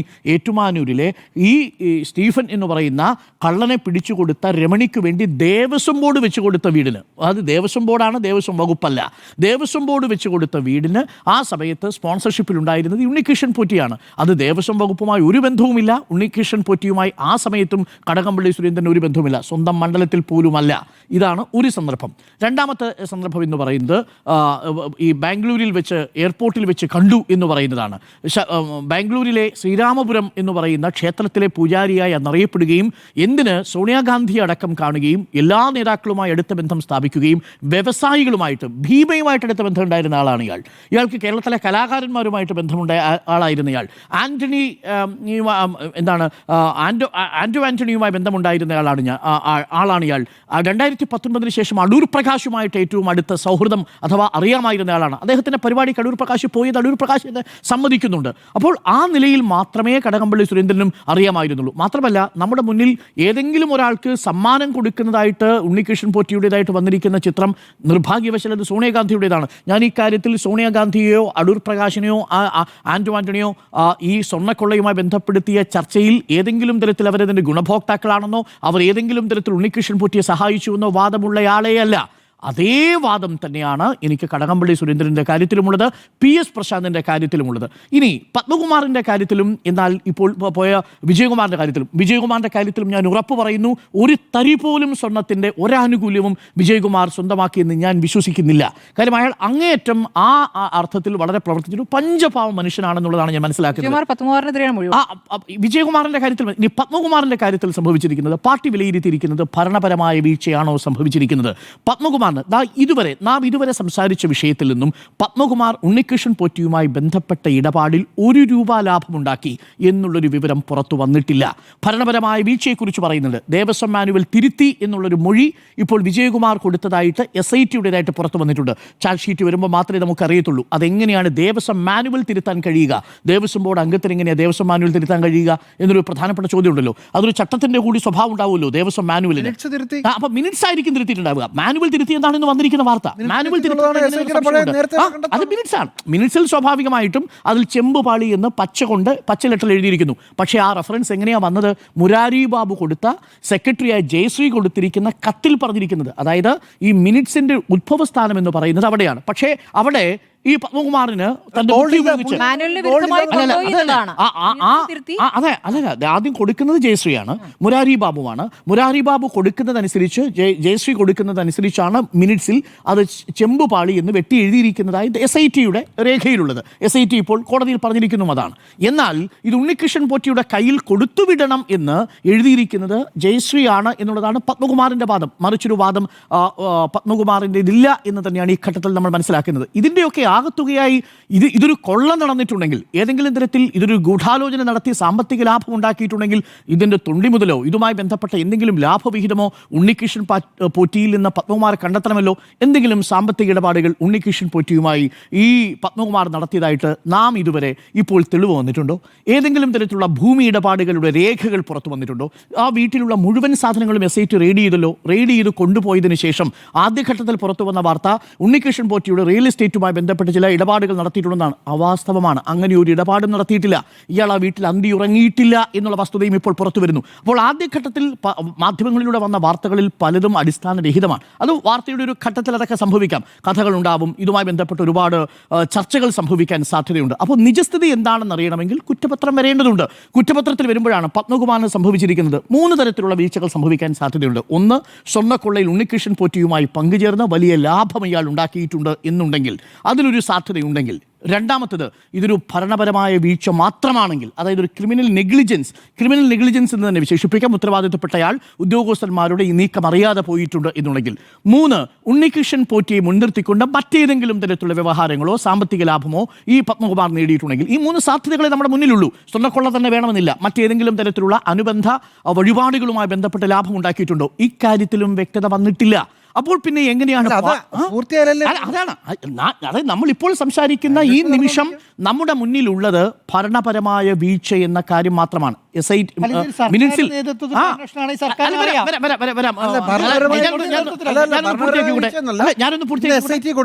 ഇയാളാണ് ഇതിന്റെ സൂത്രധാരൻ. അല്ലല്ല, ആയിക്കോട്ടെ. അത് എങ്ങനെയാണത് പ്രൂവ് ചെയ്യാൻ പോകുന്നതാണ് അറിയേണ്ടത്. ഗൂഢാലോചനയാണ് എന്നത് പ്രൂവ് ചെയ്യണമെങ്കിൽ അയാൾക്ക് അതിന്റെ ഏതെങ്കിലും തരത്തിലുള്ള ലാഭം ഉണ്ടാക്കിയിട്ടുണ്ടോ? ഉണ്ണികൃഷ്ണൻ പോറ്റി 2019 സന്നിധാനത്ത് വരുന്നത്. 2019 മുമ്പ് ഉണ്ണികൃഷ്ണൻ പോറ്റി സന്നിധാനത്തുണ്ടല്ലോ. പ്രയാർ ഗോപാലകൃഷ്ണനോടൊപ്പം 12 ചടങ്ങുകളിൽ പങ്കെടുത്ത തെളിവുകൾ പുറത്തു വന്നിട്ടുണ്ട്. എൻ്റെ കയ്യിൽ 7 പ്രധാനപ്പെട്ട തെളിവുകളുണ്ട്. ഉണ്ണികൃഷ്ണൻ പോറ്റിയും ഈ പറയുന്ന പ്രയാർ ഗോപാലകൃഷ്ണനും. ഞാൻ കഴിഞ്ഞ ചർച്ചയിൽ പറഞ്ഞിട്ടുള്ളതാണ്, ഈ ശബരിമലയിലെ യുവതീ പ്രവേശനവുമായി ബന്ധപ്പെട്ട നാമജപ ഘോഷയാത്ര സംഘടിപ്പിക്കുന്നതിൻ്റെ മുൻപന്തിയിൽ നിന്നയാളാണ്. അന്ന് പാർട്ടിക്കെതിരായിട്ട് നിന്നയാളാണ് ഈ ഉണ്ണികൃഷ്ണൻ പോറ്റി. പ്രയാർ ഗോപാലകൃഷ്ണൻ പാർട്ടിക്കെതിരായി അന്ന് നാമജപ ഘോഷയാത്ര നടത്തുമ്പോൾ അതിന് നേതൃത്വം കൊടുത്തയാളാണ്. ഈ പ്രയാർ ഗോപാലകൃഷ്ണനോട് തോളോട് തോൾ ചേർന്ന് നിന്നുകൊണ്ട് സന്നിധാനത്ത് വെച്ച് ആ പരിപാടിക്ക് നേതൃത്വം കൊടുത്ത ആളാണ് ഉണ്ണികൃഷ്ണൻ പോറ്റി. ഇത് വസ്തുതയല്ലേ? അപ്പോൾ 2019 അതാണ് ആ സ്പേസ് എങ്ങനെ കിട്ടി എന്നതാണ്, അതാണ് ഏറ്റവും പ്രധാനപ്പെട്ട ചോദ്യം. ഈ ഉണ്ണികൃഷ്ണൻ പോറ്റിയെ സന്നിധാനത്ത് കയറ്റിയതാരാണ്? ആ കയറ്റിയതിന് കോൺഗ്രസ് ആണെന്ന് പറഞ്ഞാലും അതിൽ കടകംപള്ളി സുരേന്ദ്രനും ഈ പത്മകുമാറും അടക്കമുള്ളവർക്ക് അതിൽ സംശയം തോന്നേണ്ടിയിരുന്നില്ലേ? പത്മകുമാറും വിജയകുമാറും ശങ്കർദാസും അടക്കമുള്ളവർ ഉണ്ണികൃഷ്ണൻ പോറ്റിയെ മാറ്റി നിർത്തേണ്ടിയിരുന്നില്ലേ എന്നുള്ളതാണ് ഏറ്റവും പ്രസക്തമായ ചോദ്യം. എനിക്ക് പത്മകുമാറിനോടുള്ള വിയോജിപ്പും ഈ ഘട്ടത്തിൽ ഇവിടെ മാത്രമാണ്. ഞാൻ കടകംപള്ളി സുരേന്ദ്രനെ അതിലേക്ക് വലിച്ചെടുക്കില്ല. കാര്യം കടകംപള്ളി സുരേന്ദ്രൻ എന്ന് പറയുന്നത് ദേവസ്വം വകുപ്പ് മന്ത്രിയാണ്. സന്നിധാനത്തെ ആരൊക്കെ സ്പോൺസർ കോർഡിനേറ്റർമാരാണ്, സന്നിധാനത്തെ ആരൊക്കെ അവതാരങ്ങൾ എന്നുള്ള കാര്യമൊന്നും ദേവസ്വം വകുപ്പ് മന്ത്രിക്ക് അറിയേണ്ട കാര്യമേ ഇല്ല. അത് ദേവസ്വം ബോർഡാണ് തീരുമാനിക്കുക. ആ ക്ഷേത്ര കാര്യങ്ങളിലെല്ലാം ഇടപെടുന്നത് ദേവസ്വം ബോർഡിലെ അംഗങ്ങളാണ്. ദേവസ്വം മന്ത്രി അക്കാര്യത്തിൽ ഇടപെടേണ്ട ഒരു സാഹചര്യവുമില്ല. അങ്ങനെ ഒരു ഇന്റലിജൻസ് റിപ്പോർട്ട് വരാത്ത സാഹചര്യത്തിൽ 2019 ശേഷം ഒരു ഇന്റലിജൻസ് റിപ്പോർട്ടും ഉണ്ണികൃഷ്ണൻ പോറ്റിയെക്കുറിച്ച് വന്നിട്ടില്ല. പക്ഷേ PS പ്രശാന്തിൻ്റെ കാര്യത്തിൽ അങ്ങനെയല്ല. PS പ്രശാന്ത് വളരെ കൃത്യമായി സൂചിപ്പിച്ചൊരു കാര്യമുണ്ട്. അതുകൂടി നമ്മൾ പറഞ്ഞു വേണം പോകാൻ. PS പ്രശാന്തിൻ്റെ കാര്യത്തിലും പാർട്ടി കോൺഫിഡൻ്റ് ആണെന്ന് പറയാനുള്ള 2 കാര്യങ്ങൾ. ഒന്ന്, ഈ ഉണ്ണികൃഷ്ണൻ പോറ്റിയെ സംശയിച്ച് ഉണ്ണികൃഷ്ണൻ പോറ്റിയുടെ കയ്യിൽ ഇത് കൊടുത്തു വിടേണ്ടതില്ല. മുരാരി ബാബു കൊടുത്തിരിക്കുന്ന കത്തിൽ എന്താ പറഞ്ഞിരിക്കുന്നത് അറിയാമോ? ഉണ്ണികൃഷ്ണൻ പോറ്റി വാറണ്ടിയുള്ള സ്പോൺസറാണെന്നും ആ വാറണ്ടിയുള്ള സ്പോൺസറുടെ കയ്യിൽ കൊടുത്താൽ ചെലവില്ലാതെ തന്നെ ദ്വാരപാലക ശില്പപാളിയുടെയും കട്ടളപ്പാളിയുടെയും മേൽക്കൂരയുടെ നിറം മങ്ങിയതിൻ്റെയും ഒക്കെ കേടുപാടുകൾ പരമ്പരാഗതമായ രീതിയിലും അതല്ലാതെ സ്മാർട്ട് ക്രിയേഷൻസിൽ വെച്ച് ചെയ്തു കൊടുത്തുകൊള്ളാം എന്നുള്ള മുരാരി ബാബുവിൻ്റെ കത്താണ്. ചെറിയ കക്ഷിയാണോ മുരാരി ബാബു? ആ മുരാരി ബാബു എന്ന ദേവസ്വം കമ്മീഷണറുടെ കത്തിൻ്റെ അടിസ്ഥാനത്തിൽ അതിനുശേഷം സെക്രട്ടറിയുടെ കത്തിൻ്റെ അടിസ്ഥാനത്തിൽ അന്ന് ദേവസ്വം ബോർഡ് ഒരു പ്രധാനപ്പെട്ട തീരുമാനമെടുക്കുന്നുണ്ട്. പ്രിയപ്പെട്ട പ്രേക്ഷകർ, നിങ്ങൾ അറിയണം, 2 കാര്യങ്ങൾ PS പ്രശാന്ത് ചെയ്തു. ഒന്ന്, ഈ സ്പോൺസർഷിപ്പ് കോർഡിനേറ്റർമാർ, സ്പോൺസർ കോർഡിനേറ്റർമാർ എന്ന് പറയുന്ന ഒരു സംഭവത്തെ ഇല്ലാതാക്കി മാറ്റി. അവരായിരുന്നു യഥാർത്ഥത്തിലുള്ള അവതാരങ്ങൾ. അതിലൊരാളുടെ പേര് സുനിൽ സ്വാമി എന്നാണ്. പ്രേക്ഷകർ ഓർമ്മിക്കുന്നുണ്ടാവും. അവിടെ ഒരു ഡോണർ ഹൗസ് അനധികൃതമായിട്ട് കൈവശം വെച്ചുകൊണ്ടിരുന്ന ഒരു സുനിൽ സ്വാമി. ആ സുനിൽ സ്വാമിയെ ഒഴിവാക്കി. 2, ഒരു ശബരി ഗ്രൂപ്പുമായി ബന്ധപ്പെട്ട് അത്തരം ഇടപാടുകൾ തമിഴ്നാട്ടിൽ നിന്നുള്ള വ്യവസായികളിൽ നിന്ന് നടത്തിക്കൊണ്ടിരുന്ന ഒരാൾ, അയാളുടെ ഇടപെടൽ ഒഴിവാക്കി. റെജി എന്ന് പറയുന്നയാൾ, അയാളുടെ പേരാണ് ഇപ്പോൾ മറ്റൊരു നേതാവിനെതിരെ ഉന്നയിക്കപ്പെട്ടിരിക്കുന്നത്, പ്രതിപക്ഷത്തുള്ളൊരു നേതാവിനെതിരെ ഉന്നയിക്കപ്പെട്ടിരിക്കുന്നത്. അയാളുടെ സന്തത സഹചാരിയായിരുന്നു ഈ റെജി എന്ന് പറയുന്ന ഒരു സ്പോൺസർ തട്ടിപ്പുകാരൻ. ആ സ്പോൺസർ കോർഡിനേറ്ററെയും ശബരിമലയിലെ സന്നിധാനത്തെ എല്ലാ പ്രവർത്തനങ്ങളിൽ നിന്നും ഒഴിവാക്കി. ഉണ്ണികൃഷ്ണൻ പോറ്റി നേരിട്ട് കണ്ടിട്ടില്ല, പക്ഷേ അയാളുടെ കയ്യിൽ ഈ ദ്വാരപാലക ശില്പപാളികൾ കൊടുത്തുവിടാൻ പാടില്ല എന്ന തീരുമാനം ഈ ദേവസ്വം ബോർഡ് എടുത്തു. അതിന്റെ അടിസ്ഥാനത്തിൽ 4 പ്രധാനപ്പെട്ട ഉത്തരവുകൾ ഇറക്കിയിട്ടുണ്ട്. ആ 4 ഉത്തരവുകളും PS പ്രശാന്ത് ഈ SITക്ക് മുന്നിൽ ഹാജരാക്കി എന്നാണ് ഞാൻ മനസ്സിലാക്കുന്നത്. അതുപ്രകാരം തിരുവാഭരണം കമ്മീഷണർ, SP, വിജിലൻസ് ഓഫീസർ, അതേപോലെ ഇത്രയും ആളുകളുടെ സാന്നിധ്യത്തിൽ 2 പോലീസ് ഉദ്യോഗസ്ഥർ, വിജിലൻസ് ഉദ്യോഗസ്ഥർ, ഇവരുടെ സാന്നിധ്യത്തിലാണ് ഈ സ്വർണ്ണപ്പാളി സ്മാർട്ട് ക്രിയേഷൻസിൽ കൊണ്ടുപോകുന്നതും 2025 ആ ദ്വാരപാലക ശില്പപാളികൾ പിന്നീട് സ്വർണം പൂശി തിരികെ കൊണ്ടുവരുന്നതും. അക്കാര്യത്തിൽ PS പ്രശാന്തിന് ഒരൊറ്റ വീഴ്ചയെ സംഭവിച്ചിട്ടുള്ളൂ. അത് സ്പെഷ്യൽ കമ്മീഷണറെ അറിയിക്കാത്തതാണ്. ആ വിവരം കോടതിയിൽ അറിയിക്കുകയും ചെയ്തിട്ടുണ്ട്. ഇത്രയുമാണ് PS പ്രശാന്തിന്റെ കാര്യത്തിൽ സംഭവിച്ചത്. ഇതിനും അപ്പുറം ഒരു തെളിവും നമ്മുടെ മുന്നിലില്ല. കടകംപള്ളി സുരേന്ദ്രന്റെ കാര്യത്തിലാവട്ടെ, അതിനും അപ്പുറം ഒരു തെളിവും നമ്മുടെ മുന്നിലില്ല. ആകെയുള്ള തെളിവുകൾ ഇതാണ്. പിന്നെ എങ്ങനെയാണ് പാർട്ടി പ്രതിരോധത്തിലായി എന്ന് പറയുക? അതാണ് ഇനി കുറ്റപത്രം വരുമ്പോഴാണ് ഇതിൻ്റെ വ്യാപ്തി നമ്മൾ മനസ്സിലാക്കുക. ഇത് എങ്ങോട്ടാണ് പോയി നിൽക്കുന്നത്, എവിടേക്കാണ് പോയി നിൽക്കുന്നത്? പഞ്ചലോഹ വിഗ്രഹവുമായി ബന്ധപ്പെട്ടുകൊണ്ട് ഞാൻ വിശ്വസിക്കുന്നില്ല ശബരിമലയിലെ ഏതെങ്കിലും ഒരു പഞ്ചലോഹ വിഗ്രഹം മോഷണം പോയിട്ടുണ്ടെങ്കിൽ അത് ഇതിനു മുമ്പ് തന്നെ അറിയേണ്ടതാണ്. ഇതുവരെയും അത് അറിഞ്ഞിട്ടില്ല എന്നാണ് മനസ്സിലാക്കുന്നത്. പക്ഷേ ഇനി ഈ അന്വേഷണം പോയി എത്തിച്ചേരേണ്ട ഒരു പ്രധാനപ്പെട്ട സോഴ്സ് എന്ന് പറയുന്നത് ഈ സ്വർണ്ണക്കുടിമരം അടക്കമുള്ള വിഷയങ്ങൾ. സ്വർണ്ണക്കുടിമരം പൂശുന്നതേ, സ്വർണ്ണം രണ്ടാമത് പൂശുന്നത് എപ്പോഴാണെന്നറിയാമോ? ഈ സ്പെഷ്യൽ അഭിഭാഷക കമ്മീഷണറായിരുന്ന കുറിപ്പിൻ്റെയൊക്കെ സമയത്താണ് ഇത് പൂശുന്നത്, പ്രയാർ ഗോപാലകൃഷ്ണൻ്റെ സമയത്ത്. ആ സമയത്തും ഉണ്ണികൃഷ്ണൻ പോറ്റിയുടെ സാന്നിധ്യം അവിടെയുണ്ട്. ആ സ്വർണ്ണക്കൊടിമരം പൂശുന്നതിൽ എന്തൊക്കെ വീഴ്ച സംഭവിച്ചിട്ടുണ്ട്, നേരത്തെ നമ്മൾ സംസാരിച്ച വാജുവാഹനം അടക്കമുള്ള കാര്യങ്ങളുടെ കാര്യത്തിലുള്ള ദുരൂഹത, ഇതൊക്കെ ഇനി പുറത്തു വരണം. പക്ഷേ അതൊന്നും ഈ SIT അന്വേഷണത്തിൽ വരില്ല എന്നാണ് ഞാൻ മനസ്സിലാക്കുന്നത്. ഇത് എക്സ്ക്ലൂസീവ്ലി ഇത് സ്വർണ്ണക്കൊള്ളയുമായി മാത്രം ബന്ധപ്പെട്ട് നിൽക്കും. ഈ പഞ്ചലോഹ വിഗ്രഹത്തിന് മോഷണമൊന്നും എനിക്ക് തോന്നുന്നില്ല വലിയ സീരിയസ് ആയിട്ട് ഇനി വരാൻ സാധ്യതയുണ്ട് എന്നുള്ളത്. കാര്യം ഡീമണിയെ ചോദ്യം ചെയ്തിരുന്നപ്പോൾ വിട്ടയച്ചത് തന്നെ ഒരു പക്ഷേ അതിൻ്റെ സൂചനയാണ്. മറ്റൊരു തെളിവും നമ്മളുടെ അറിവിൽ SITക്ക് പഞ്ചലോഹ വിഗ്രഹവുമായി ബന്ധപ്പെട്ട് കിട്ടിയിട്ടില്ല. അപ്പോൾ അതുകൊണ്ട് പാർട്ടി പ്രതിരോധത്തിലാണോ എന്ന ചോദ്യത്തിന് പാർട്ടി പ്രതിരോധത്തിലല്ല എന്ന് തന്നെയാണ് എൻ്റെ ടേക്ക് ഈ വിഷയത്തിൽ. യെസ് എന്ന് 1, നോ എന്ന് 3.